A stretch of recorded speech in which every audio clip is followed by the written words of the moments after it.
बिहार से लेकर देश तक हर तरफ सियासत गरमाई हुई है। हमारे साथ हमारे सहयोगी प्रकाश कुमार जुड़े हुए हैं। प्रकाश, आपके साथ क्योंकि आरसीपी सिंह मौजूद है, उनसे बात करें, जाने स्थिति। बिल्कुल, 2024 के मिशन पर एक तरफ नीतीश कुमार निकले हुए हैं, तो उनके साथ जो दांत कटी रोटी कहते हैं दोस्ती वाली, वो ये रहे हैं साथ में। लेकिन आजकल इन्हें एजेंट करार दिया जा रहा है और गद्दार तक कहा जा रहा है। हम सीधे जवाब लेते हैं आरसीपी सिंह जी से।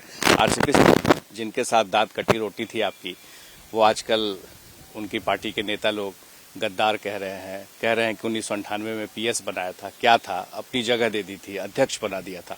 तो आपको तो एहसान फरामोश कहा जा रहा है। देखिए, समस्या क्या है ना कि लोगों को जानकारी का पूरा बिल्कुल अभाव है। क्या क्या बोलता है लोग, नेता क्या बोले, क्या था आईएएस। अरे मुझसे चिढ़ हो सकती है। पूरी की पूरी जो प्रशासनिक व्यवस्था है, सर्विस है, उसको ही आपने कटघरे में खड़ा कर दिया। अब बगल में किनकी मूर्ति रखते हैं जी? सरदार पटेल की। ऑल इंडिया सर्विसेज की स्थापना किसने की थी? श्रीमान नीतीश कुमार जी, आपने नहीं की थी, सरदार पटेल ने की थी। और आप मेरे माध्यम से क्या टारगेट किया? क्या था आईएएस। अरे साहब, आपके आसपास जितने पदाधिकारी हैं किस सेवा के हैं? केंद्र में जितने हैं किस सेवा के हैं?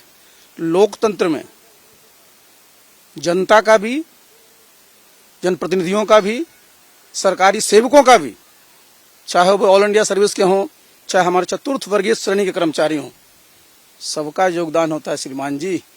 इसलिए इस प्रकार का बयान आपके मुंह से कभी शोभा नहीं देता। लेकिन आखिर ऐसा क्यों बोल रहा है? क्यों आपको गद्दार कहा जा रहा है? क्यों एहसान फरामोश किया? आपने ऐसा क्या किया? कैसे एजेंट बन गए? गद्दार, ये जो शब्द है ना, जो लोग बोल रहे हैं ना, उन पर बहुत अच्छा बैठता है। जरा एक उदाहरण मुझे देश में बता दीजिए। मैं तो वर्ल्ड हिस्ट्री का भी विद्यार्थी हूं। एक बता दीजिए जहां एक बार नहीं, दो बार नहीं, तीन बार जिसने जनादेश का अपमान किया हो, पलटी मारी हो, और उसकी तरफ से कहा जा रहा है गद्दार है। अरे श्रीमान जी, आप 2020 में गए थे, आपको मुख्यमंत्री का चेहरा बनाया था किसने? एनडीए ने। आप बने मुख्यमंत्री, तब भी मुख्यमंत्री बने जब सिर्फ 43 एमएलए आपके पास थे।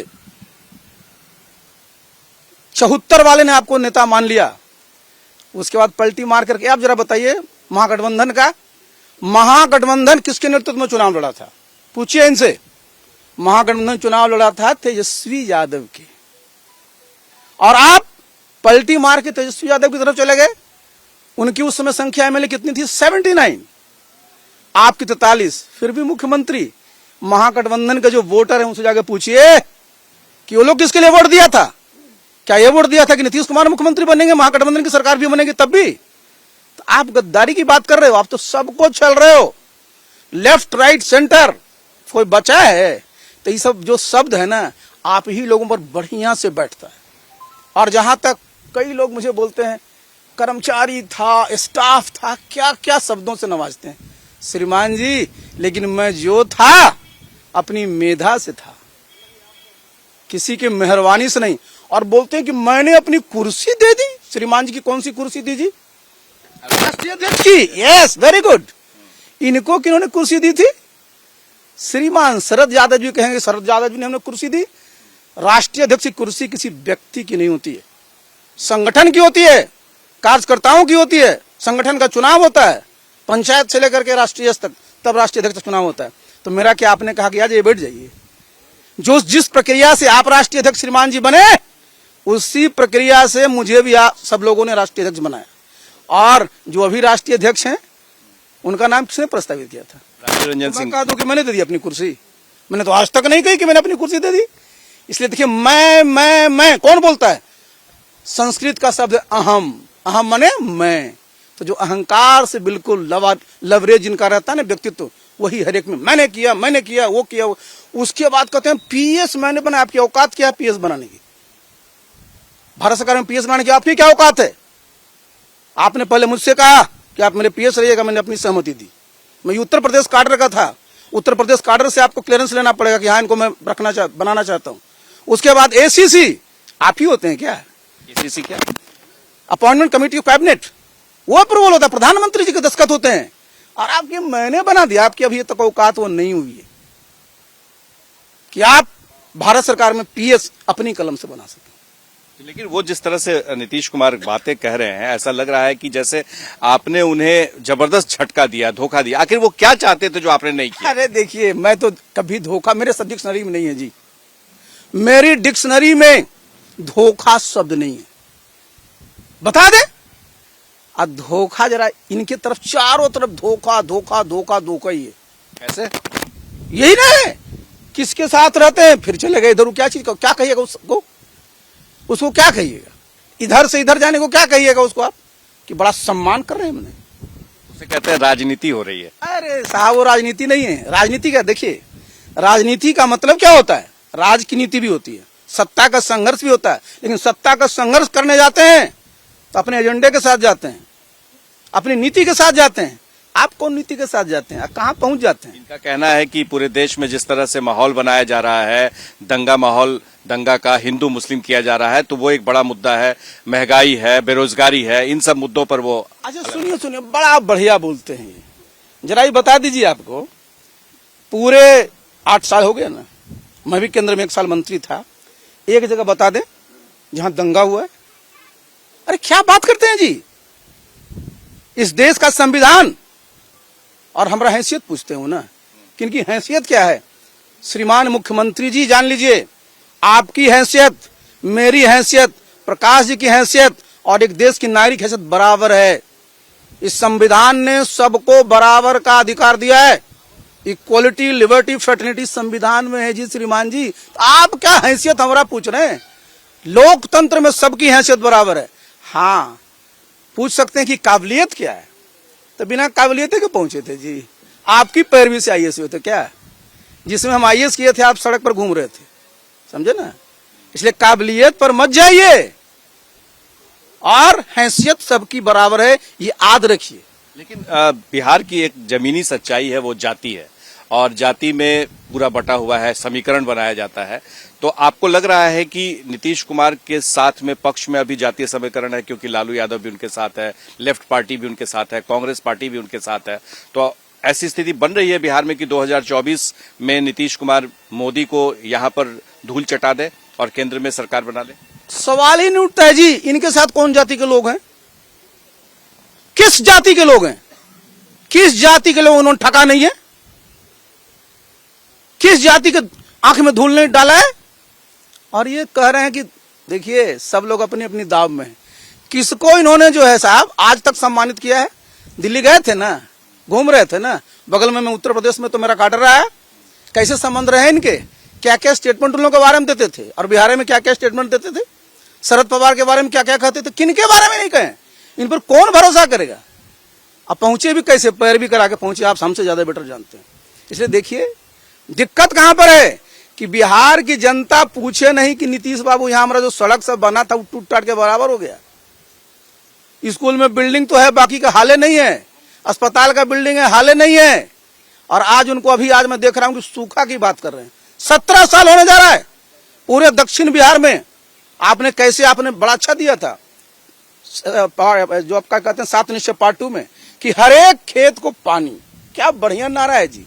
आप जरा बताइए, आपने आज तक कोई ब्लूप्रिंट साउथ बिहार के लिए बनाया जहां की हर एक खेत तक ट्यूबवेल से नहीं जी, नहीं, गलत फहमी मत पालिए, कैसे जो है परमानेंट सिंचाई होती है, नहर की व्यवस्था। हमारे जो साउथ बिहार की जितनी नदियां हैं सब बरसाती नदियां हैं। आपने कभी स्टडी किया कितना पानी है, कैसे उसको किया जाए? हाँ, एक बार आपने स्टडी कराया था, कितने हमारे बंधे हैं, कितने हमारे और भी आहार पैन है, उसके बाद सो गए। तो लोग आपसे ये सब पूछे नहीं तो कहां की चर्चा कर रहे हैं? दिल्ली की। अरे देखिए, आज की तारीख में मैं बता दूं, एक इनको बता दीजिए, समझे कि नहीं?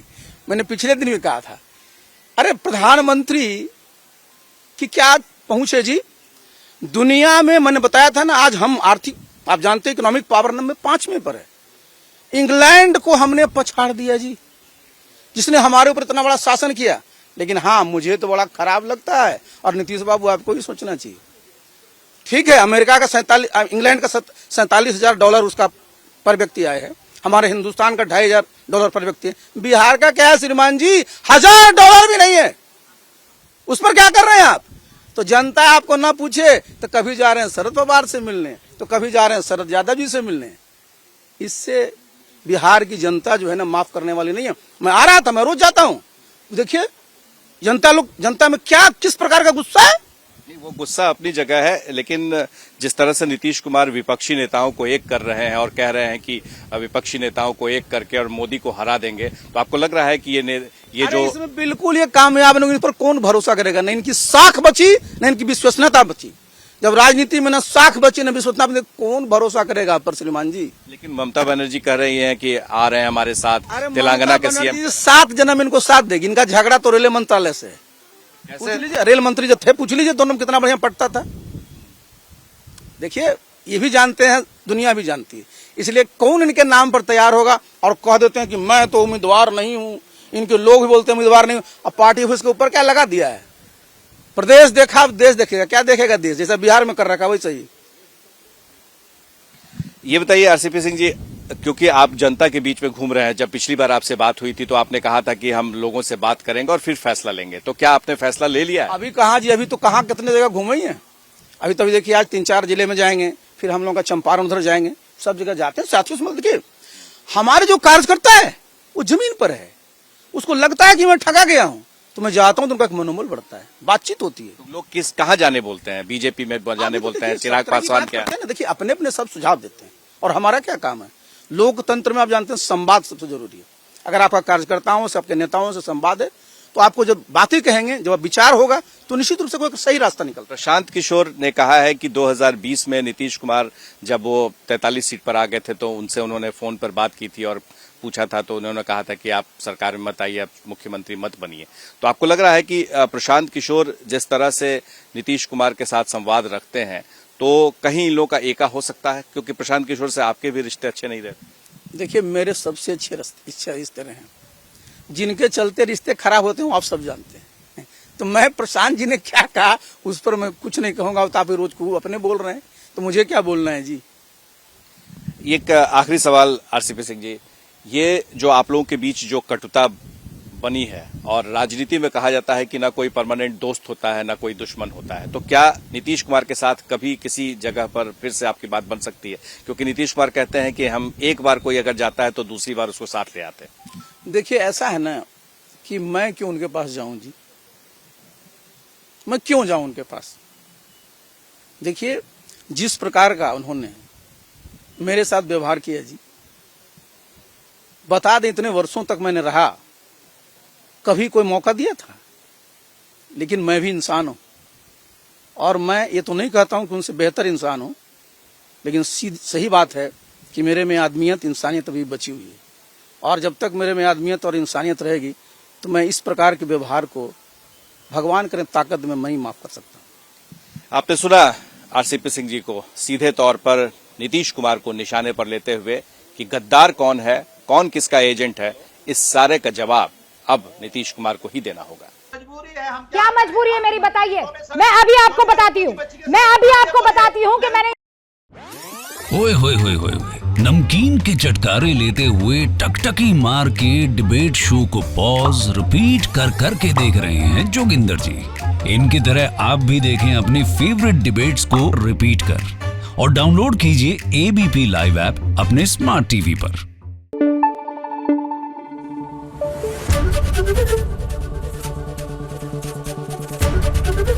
एबीपी न्यूज आपको रखे आगे।